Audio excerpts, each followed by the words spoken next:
আসসালামু আলাইকুম সবাইকে আমন্ত্রণ জানাচ্ছি আমার কুকিং চ্যানেলে। আজকে তৈরি করে দেখাচ্ছি বিয়ে বাড়ির অসাধারণ মজাদার সবজি রান্নার রেসিপিটা। এই রান্নাটা চাইনিজ স্টাইলে হয় না। এই রান্নাটা দুধ দিয়ে তৈরি করা হয় আর বাসায় থাকা উপকরণ দিয়ে খুবই সহজভাবে আমি আপনাদেরকে তৈরি করে দেখিয়েছি। ভালো লাগলে প্লিজ আমার চ্যানেলটা সাবস্ক্রাইব করবেন এবং পাশে থাকা ছোট্ট বেল আইকনটি ক্লিক করে রাখবেন নোটিফিকেশন পাওয়ার জন্য।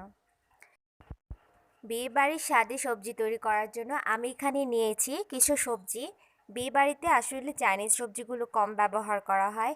এখানে দুইটা বড় বড় পেঁয়াজ নিয়েছি, দুই ভাগ করে হাত দিয়ে ছাড়িয়ে নিয়েছি। গাজর নিয়েছি, কাঁচামরিচ দুই টুকরা করে নিয়েছি, আর এটা হচ্ছে পেঁপে, ফুলকপি, স্প্রিং অনিয়ন আর মটরশুঁটি নিয়েছি। আপনারা আপনাদের পছন্দ মতো সবজি নিতে পারেন এবং স্ক্রিনে ভিডিওটি দেখে বুঝে নিতে হবে আমি কেমনভাবে কেটে নিয়েছি।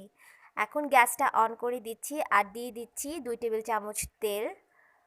এখানে দিয়ে দিচ্ছি পেঁয়াজ। এটা ফালি করা পেঁয়াজ না, এটা আলাদাভাবে কুচি করা পেঁয়াজটা প্রথমে দিতে হবে 2 টেবিল চামচের মতো। তারপরে দিয়ে দিচ্ছি আমি 1 চা চামচ আদা বাটা এবং 1 চা চামচ রসুন বাটা একসাথে দিয়ে এটাকে একটু ভেজে নিব, স্বচ্ছ হওয়া পর্যন্ত, কিন্তু লাল করা যাবে না।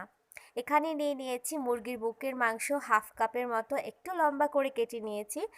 তেলের সাথে এটাকে 1 মিনিটের মতো ভেজে নিতে হবে, তবে সিদ্ধ করার দরকার নেই। সবজির মধ্যে প্রথমেই আমি দিয়ে দিচ্ছি শক্ত সবজিগুলো। এখানে পেঁপে, গাজর এবং ফুলকপি আছে। তেলের মধ্যে 1 মিনিটের মতো ভেজে নিচ্ছি আমি। ভেজে নিয়ে লবণ এবং সামান্য পানি দিয়ে আমি সবজিটাকে জালটা কমিয়ে সিদ্ধ করে নিব। হাফ সিদ্ধ করে নিব, তার জন্য কিন্তু অল্প পানি দিতে হবে। অতিরিক্ত পানি দিলে সবজির স্বাদ এবং সবজির আকারটা কিন্তু নষ্ট হয়ে যাবে। দেখুন আমি এই পরিমাণ পানি দিয়ে হাফ সিদ্ধ করে নিব ঢেকে। এরই মধ্যে সবজিটা সিদ্ধ হয়ে গেছে, তবে পুরোপুরি সিদ্ধ হয়নি। এই মুহূর্তে দিয়ে দিব নরম সবজিগুলো, পেঁয়াজ, বরবটি, স্প্রিং অনিয়ন, মটরশুঁটি এবং কাঁচা লঙ্কা। এখানে নিয়েছি হাফ কাপের মতো মাওয়া। কারো বাসায় মাওয়া না থাকলে আপনারা গুঁড়া দুধের সাথে ঘিটা হাত দিয়ে খুব ভালো মতো মেখে দিয়ে দিবেন, একদম মাওয়ার টেস্ট আসবে। আর মাওয়াটা কিন্তু দিতেই হবে, নাহলে কিন্তু বিয়ে বাড়ির স্বাদটা আসবে না। এখানে নিয়েছি 1 কাপের মতো দুধ।